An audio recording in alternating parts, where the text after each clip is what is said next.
Welcome back. ప్రకాశం జిల్లా దర్శిలో TDP కూటమి అభ్యర్థి గొట్టిపాటి లక్ష్మి ఎన్నికల నామినేషన్ దాఖలు చేశారు. ఈ నామినేషన్ కార్యక్రమానికి నియోజకవర్గంలోని 5 మండలాల నుంచి సుమారు 50,000 మందికి పైగా టీడీపీ, జనసేన, బీజేపీ శ్రేణులు పాల్గొన్నారు. తమపై నమ్మకంతో దర్శి టికెట్ను కేటాయించిన చంద్రబాబుకు, పవన్ కళ్యాణ్ కు, నరేంద్ర మోదీకి రుణపడి ఉంటామని, దర్శిని గెలిచి కూటమికి గిఫ్ట్గా ఇస్తామన్నారు. దర్శి నియోజకవర్గంలో అభివృద్ధి టీడీపీతోనే సాధ్యమని, భారీ మెజార్టీతో దర్శి ప్రజలు తమను గెలిపించుకుంటారన్నారు. ఈ కార్యక్రమంలో ఉమ్మడి పార్టీ నాయకులు, కార్యకర్తలు భారీగా పాల్గొన్నారు.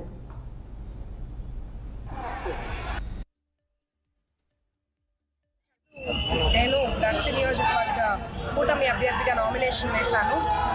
ఇక్కడ ప్రజల ప్రేమ, అభిమానం నేను నా జీవితంలో మర్చిపోలేని రోజు ఇవాళ. వాళ్ళ నమ్మకాన్ని వమ్ము చేయకుండా, మా అధినేత చంద్రబాబు నాయుడు గారి నమ్మకాన్ని వమ్ము చేయకుండా మేము దర్శిలో గెలుస్తున్నాము. కూటమి ప్రభుత్వం ఏర్పడుతుంది. దర్శిని చంద్రబాబు నాయుడు గారికి గిఫ్ట్గా ఇస్తాం. ఖచ్చితంగా మా నాయకుడు ఏ నమ్మకంతో అయితే ఈ సీట్ ఇచ్చాడు, ఈ దర్శి నియోజకవర్గ ప్రజలు నమ్మకాన్ని ఏమాత్రం కూడా తేడా లేకుండా తప్పకుండా ఇక్కడ విజయం సాధించి చంద్రబాబు నాయుడు గారు, పవన్ కళ్యాణ్ గారు, మోడీ గారి నాయకత్వంలో ఖచ్చితంగా దర్శి నియోజకవర్గంలో తెలుగుదేశం జెండా ఎగరేస్తామని చెప్పి కూడా సభాముఖంగా మీ అందరికీ తెలియజేసుకుంటూ, మీ అభిమానాన్ని ఎప్పుడు కూడా మర్చిపోలేదని చెప్పి గొట్టిపాటి కుటుంబం తరఫున అందరూ కూడా పేరు పేరున మా ప్రధాని గారు, గొట్టిపాటి హనుమంతరావు గారు, మా అన్నయ్య నరసయ్య గారు, నేను కానీ, సోదరుడు రమేష్ గారు, పాపారావు గారు, ఇంకా మా వాడు భరత్, అందరూ ఉన్నారు. అందరం కలిసి పెద్దగా పనిచేస్తాం. ఇక్కడ ఖచ్చితంగా దర్శిలో తెలుగుదేశం పార్టీ మా అమ్మాయి జెండా ఎగరేసేదాన్ని కూడా తెలియజేసుకుని సెలవు తీసుకుంటాం.